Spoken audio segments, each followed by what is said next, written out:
Понеделник, 17 март 2025, дневник на КТВ. Македонија тагува. Македонија е во 7-дневна жалост по страутниот пожар во Кочанската дискотека, во кој загинаа 59 лица според официјалните информации, а 150 се повредени. Надлежните институции се уште го вршат увидот за големиот пожар во дискотеката во Кочани. Сите осомничени лица за овој настан се во притвор, досега 11, изјави денеска министерот за внатрешни работи Панче Тошковски. Нагласи дека пиротехниката во дискотеката ја донел бендот ДНК. Концертот се одржал на диво, без договор и пријава. Во полициска станица на подрачје на СВР Скопје и СВР Тетово се приведени вкупно 5 лица, со кои се обавуваат разговори од страна на полициски службеници, меѓу кои е и еден поранешен министер. И во текот на денешниот ден ќе има доста голем број на лица кои што ќе бидат приведени од различен број од различни институции, вклучувајќи ги тука и Министерството за внатрешни работи и други институции. Осомничени се во моментот над 22-3 лица. Во овој момент 11 се во притвор, за останатите по насока најавен обвинител ќе се постапува во текот на овој ден. Значи, ова дискотека, објект, мене ако ме прашате штала, функционирала така 15 години. Со криминал, со корупција, со потплатување, со мито, незаконски, без никакви услови. Никакви. Ви ги прочитав. Ништо не исполнувало од тоа што требало да исполнува. Во најголем дел од она кое што го констатираме како фактичка состојба, контроли вршат други институции.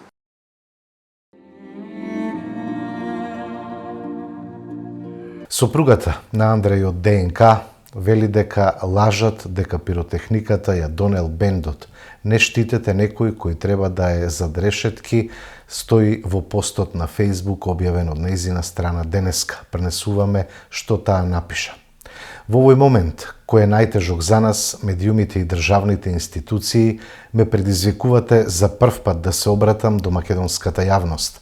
Во текот на вчерашниот ден, по потрага на својот сопруг Андреја Ѓорѓиевски, да го најдам во некој од болниците, на домашна адреса не посетила криминалистичка служба која без објаснување го барала мојот сопруг во присуство на нашето дете.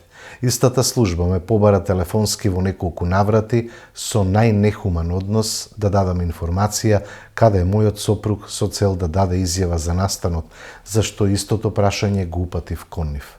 Од медиумите кои пренесуваат лажни информации дознале дека сопругот е на домашно лекување, додека тој лежи во болницата во Кочани мртов.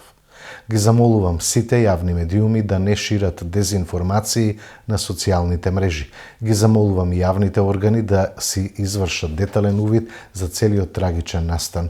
Во овој тежок момент за сите нас јавно ги замолувам институциите и медиумите да ја почитуваат пред се нашата приватност. Лажни објави дека мојот сопруг е на домашно лекување и дека пиротехниката е донесена од страна на бендот. Ве молам, не штитете никој кој треба да е позади решетки, порача сопругата на Андреј од ДНК. Ова е масовно убиство. Тука нема милост, етничка припадност или политичка партија. За уши ќе ги вадиме и ќе одговараат, изјави денеска премиерот Христијан Мицковски. Јас сакам само уште еднашка да се заблагодарам на луѓето кои што го примија овој прв бран кој што вчера сите нас не шокираше после оној ужасен настан кој што се случи во Кочани. Да им се заблагодарам на здравствените работници за пожртвуваноста која што ја манифестира. Да се заблагодарам на соседите и на сите земји кои што излегоа во пресрет и прифатија дел од пациентите, на оние кои што испратија своји медицински тимови овде, кај нас, во Македонија. Борбата ќе продолжи во деновите кои што следат. Министерот напомена дека сите оние кои што биле во или околу објектот на овој ужасен настан, да се пријават на доктори да побараат медицинска помош, затоа што може да има ефекти после неколку дена, така што да следиме како ќе се развива состојбата, се прават надчовечки напори за да бидат сите пациенти стабилни и да си отидат дома во полна здравствена кондиција и состојба. Така што јас уште еднаш ќе сосема на крај ќе ви кажам дека како влада остануваме фокусирани. Сега во 14 часот имаме повторно состанок во рамките на владата кај мене за активностите кои што следат, потоа во 17 часот исто така имам уште еден таков состанок. Така што тоа што го кажуваме, тоа и ќе го правиме во периодот кој што следи. Благодарност до сите кои што се хумани, кои што сакаат да помогнат. После денешниот состанок ќе има и начин како таа помош може да се канализира, сметка за донации, така натаму, така што јавноста благовремено ќе биде информирана за чекорите кои што ќе следуваат. Купно 86 пациенти се згрижени во македонските болници, во странските се преземени 51, денеска и утре уште 30, информираше денеска министерот за здравство Арбен Таравари. Во клинички центар моментално имаме 49 пациенти, во 8 септември 18, во Стара градска болница 17, во Кочани нема ни еден, во Штип се пријавени, сега добивме информација, 20 нови пациенти кои што вчера воопшто не биле. До сега пациенти што се испратени, чисто уште еднаш да ве брифирам, во Турција се 9 пациенти, 3 Истанбул и 6 Анкара, веќе сместени таму во болниците, генерално во стабилна состојба. Булгарија 14, тројца во Варна, тројца во Пловдив и 8 пациенти во Софија. Во Грција се во Солун 5 пациенти, во Србија 17 и вчера се упатени уште 20 пациенти во Унгарија, во Будимпешта и во Литванија уште 4 пациенти се упатени вчера. Денеска очекуваме уште неколку пациенти да бидат упатени надвор од државата. Во Словенија денеска сигурно 20 ќе одат, до подоцна може би уште 20 или утре ќе остане. За Хрватска или денеска или утре ќе појдат уште 4 пациенти. Во Австрија, во Виена, значи ќе бидат 3 пати по 2 пациенти, 3 ќе бидат во Виена, 3 во Грац, значи вкупно 6 и во уште 12 пациенти со авион ќе бидат испратени во Белград, во академијата во Белград, во болницата, војната академија во ВМА во Белград. Околу 15 специјалисти од Белград и од Чешка се пристигнати во државава да помогнат за лекување на повредените во катастрофалниот пожар што се случи во дискотеката во Кочани, во кој според последните официјални информации загинаа 59 лица, а 155 повредени. Се очекува да пристигнат специјалисти од Израел. Министерот Таравари изјави дека тие ќе бидат распоредени по клиниките каде има потреба. Тој појасни дека како дел од пациентите се транспортирани надвор од државата не затоа што немаме центар за изгореници, туку затоа што се работи за голем број на пациенти. Ова не е прашање на политика, туку на вистина и правда, рече меѓу другото во своето обраќање до јавноста председателот на Социјалдемократскиот сојуз на Македонија, доктор Венко Филипче. Почитувани граѓани, ви се обраќам денес со навистина на тешко срце во овие моменти на огромна, на длабока тага. Завчера се загубија млади животи, семејства останаа без најблиските, без најдрагоценото, без своите деца. Цели генерации останаа со болка која што веројатно никогаш нема да може да се надмине. Ова е трагедија која што ја потресе целата земја. Навистина остава трага која веројатно никогаш нема да се избрише. Дозволете уште еднаш да упатам најискрено сочувство до семејствата на загинатите. Во текот на вчерашниот ден бев присутен на клиниката и таму се сретнав со дел од семејствата, со еден дел од нив поразговарав, тоа се дел од семејствата кои што имаат своји најблиски на лекување. Разговарав и со колегите, направивме некои стручни консултации. Ги видов напорите на колегите, видов како и тие сочувствуваат со болката на семејствата. Сакам да ги уверам семејствата дека пациентите се одлично згрижени, одлично распределени. Лично ги знам сите кои што учествуваат во овој процес на лекување, лично знам нивната експертиза и сакам да ги уверам семејствата дека нивните најблиски се во добри раце и дека колегите се борат за секој еден живот. Сега е потребна и поддршка на тие семејства, потребна е поддршка и на семејствата на загинатите, се разбира.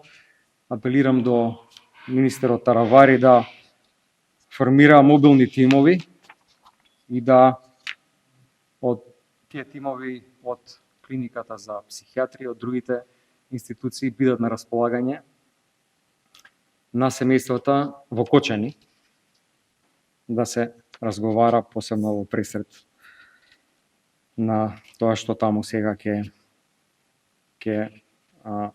следува. Мислам дека таква помош е многу потребна.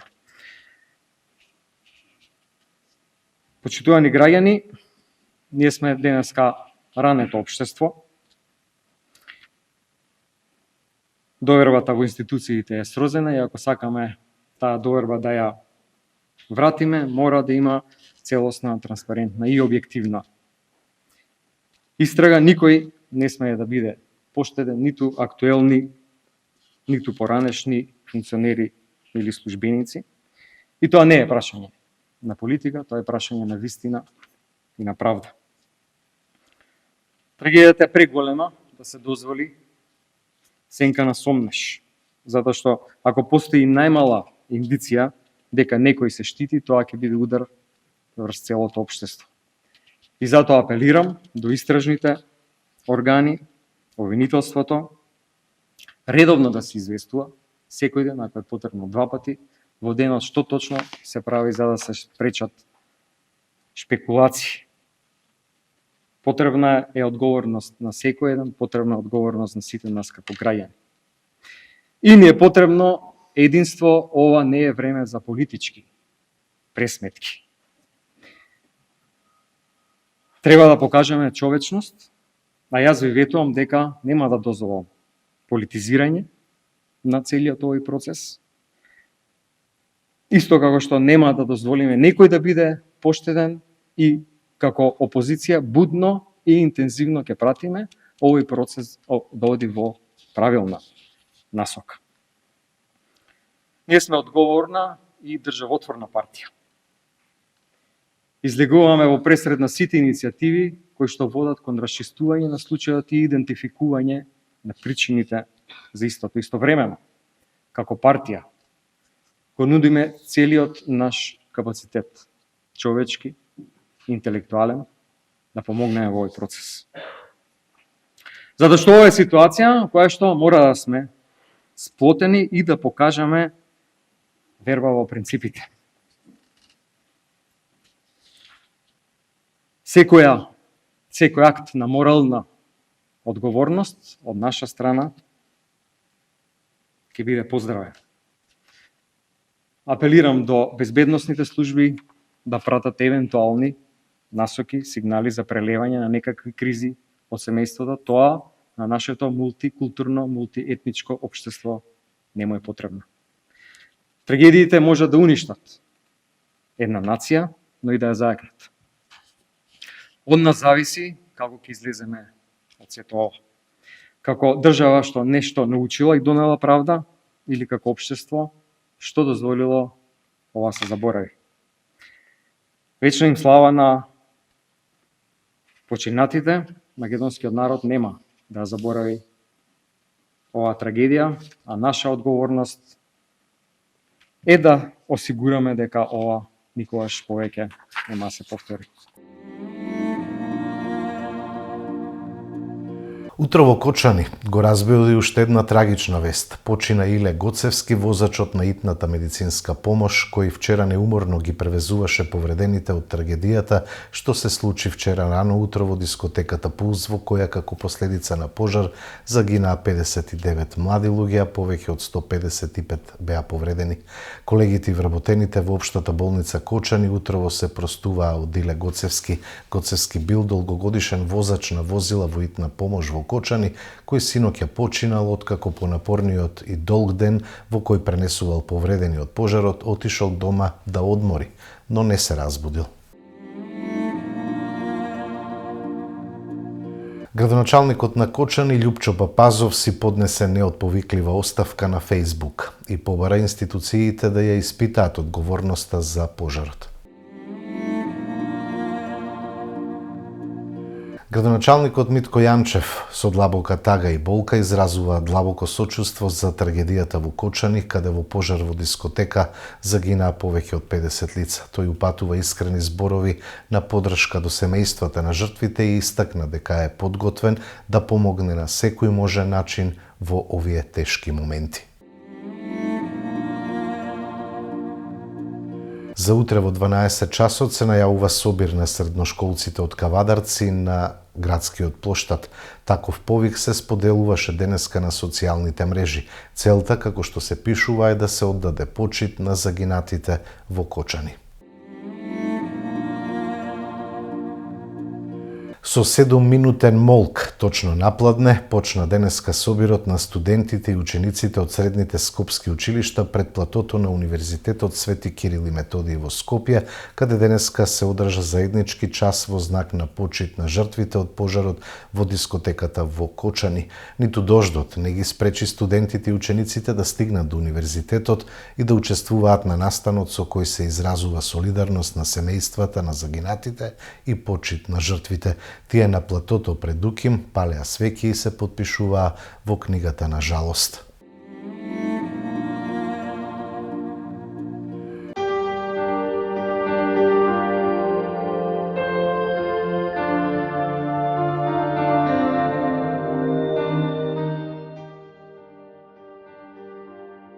Утре времето ќе биде променливо облачно и студено со умерен до засилен северен ветер над 60 км на час. Предпладне претежно во западните и југозападните делови ќе има врнежи од дожд и снег, во пониските и од снег на повисоките места и на планините, каде ќе се формира нова снежна покривка. Попладне облачноста ќе се намали.